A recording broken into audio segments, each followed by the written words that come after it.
बिस्मिल्लाहिर्रहमानिर्रहीम, अस्सलाम वालेकुम। इस हुकूमत को देखें कि कितनी कमज़ोर हुकूमत है कि शहबाज शरीफ ने जो है वो 24 घंटे पहले एक जो ईसीसी है उसके चेयरमैन बने खुद, उसमें इसाक डार को शामिल किया।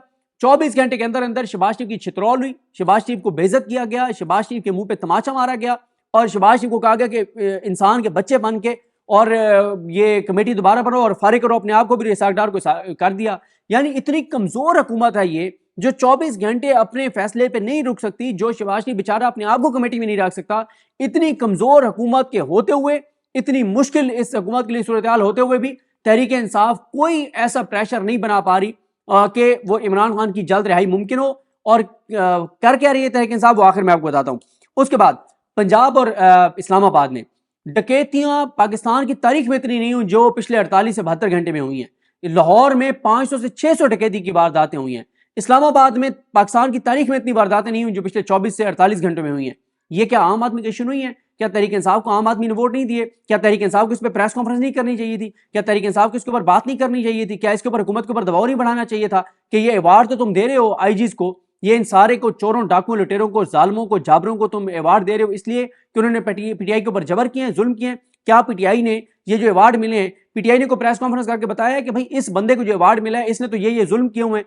एक ऐसे सहाफी को भी अवार्ड मिला है जिसने इमरान खान को कत्ल करने की मुहिम चलाई पूरी, जिसने इमरान खान पर हमला करने के लिए उकसाया, शिद्दत पसंदों को, मजहबी शिद्दत पसंदों को उकसाया। उसने पूरी वीडियोस बना के चढ़ाई कि क्या ये बंदा मुसलमान हो सकता है इमरान खान, क्या इसको ये मतलब उसने यानी पूरा एक मैसेज दिया, उकसाया लोगों को कि इमरान खान को कत्ल किया जाए। उसको भी अवार्ड मिल गया। क्या तरीके इंसाफ से आपने को बात सुनी? उसके ऊपर प्रेस कॉन्फ्रेंस सुनी? नहीं सुनी।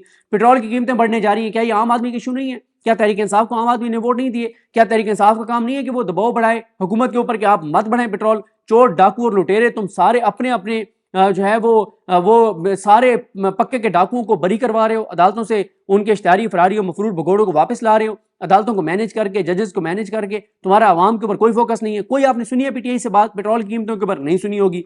उसके बाद इमरान खान साहब की कल से केसेस लगे हुए हैं, उनमें से एक केस बहुत इंपॉर्टेंट है, वो है अलकादिर वाला। इमरान खान साहब 3 केसों में तो इसका कन्विक्शन है उनकी, वो तो अपीलें चल रही हैं। अब इमरान खान साहब की एक जमानत चल रही है जो बहुत अरसे से चल रही है आमिर फारूक साहब के पास अलकादिर में। अब उसमें क्या होगा? वही होगा जो पहले केसों में हुआ है। आमिर फारूक साहब उसको पेंडिंग रखेंगे, लटका के रखेंगे। नीचे से क्या होगा कि उस वक्त इमरान खान कन्विक्ट हो जाएंगे और ये दरखास्त गैर मौसर हो जाएगी, क्योंकि ये दरखास्त है अलकादिर में जमानत बाद अज़ गिरफ्तारी। अब जमानत की दरखास्त आमिर फारूक साहब ने पेंडिंग रखी हुई है, लंबी लंबी तारीखें डाल रहे हैं। उधर से नीचे क्या होगा? जब कन्विक्शन हो जाएगी ये दरखास्त गैर मौसर हो जाएगी। और इस तरह की 7 से 8 दरखास्तें इमरान खान की इस्लामाबाद कोर्ट से गैर मौसर हो चुकी हैं। क्या तहरीक इंसाफ से सुनिए आपने कोई बात कि इमरान खान की अलकादिर यूनिवर्सिटी केस में जमानत की दरखास्त आमिर फारूक साहब नहीं सुन रहे? क्या आपने को दबाव देखा है इमरान खान के लिए? ये सारे तो आपस में लगे हुए हैं, ये सारे तो अपने मफाद के और अपनी चीजों में लगे हुए हैं, अपनी चीजों में मैनेज हुए हैं या अपनी हमाकतों में लगे हुए हैं। कोई आपने सुना है? आपको किसी एक ने बताया है कि कितनी पेशियां, कितनी समातें हो चुकी हैं और अलकादिर में इमरान खान को जमानत नहीं मिल रही? कोई आपने सुना है? अगर आपने सुना है तो मुझे कमेंट में कोई आप में से अभी बता दिए सुनते हुए कि जी बिल्कुल इतनी पेशियां हो गई हैं, हमें फलां ने बताया है। आपको किसी पीटीआई वाले ने एक ने भी नहीं बताया होगा कि कितनी समातें हो चुकी हैं और इमरान खान की जमानत आमिर फारूक साहब नहीं ले रहे और इस दौरान वो कन्विक्ट हो जाएंगे, बात खत्म हो जाएगी, चैप्टर क्लोज हो जाएगा।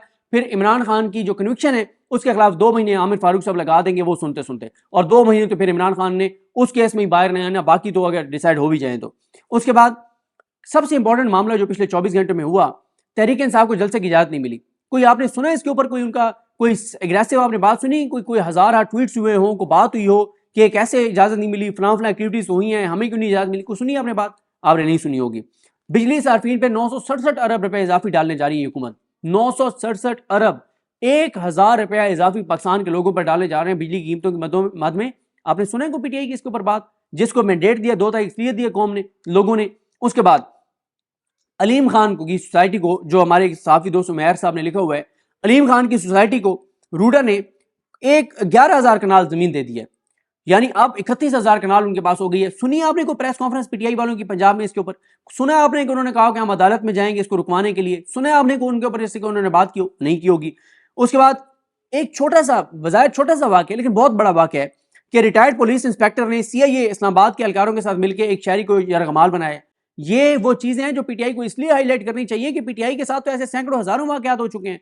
अब जो भी इशू आ रहा है, पहले तो आप छुपे हुए थे सारे 8 फरवरी से पहले, आप दुरुस्त छुपे हुए थे, मैं उस पर तनकीद नहीं करता, आप बहुत अच्छी हिकमत अमली थी, मजबूरन छुपे हुए थे, मजबूरन रूपोश थे, अपनों से दूर थे, फैमिली से दूर थे, बच्चों से दूर थे, जुल्म बर्दाश्त किया, जबर बर्दाश्त किया, बड़ा मुश्किल होता है एक दिन भी छुप के रहना, लेकिन वो उस पर मैं तनकीद नहीं करता, वो नाजायज होगा उस पर तनकीद करना।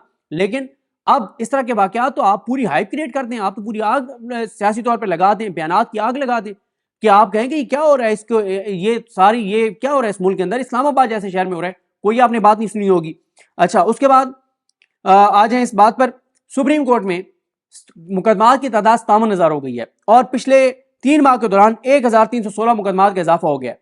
कोई सुनिए आपने इसके ऊपर कि काजी साहब को इन्होंने कहा हो कि काजी साहब आप शरीफ खानदान के, नून लीग के, पीपल्स पार्टी के, इनके बयानी को फायदा देने के लिए तो केसेस आप सुन रहे हैं, आम आदमी के केसेस में इजाफा हो गया है, तहरीक इंसाफ के इतने केसेस हैं जो आप नहीं लगा रहे। मैं पिछले 10 दिन से मुसलसल कह रहा हूं कि मुझे कोई एक लिस्ट पीटीआई वाले दिखा दें कि ये लिस्ट हमने कहीं जारी किया कि काजी फाइज ईसा के पास हमारे ये केसेस पेंडिंग है, इतने अर्जे से पेंडिंग है, काजी साहब नहीं सुन रहे, मुझे एक दिखा दें कहीं पे।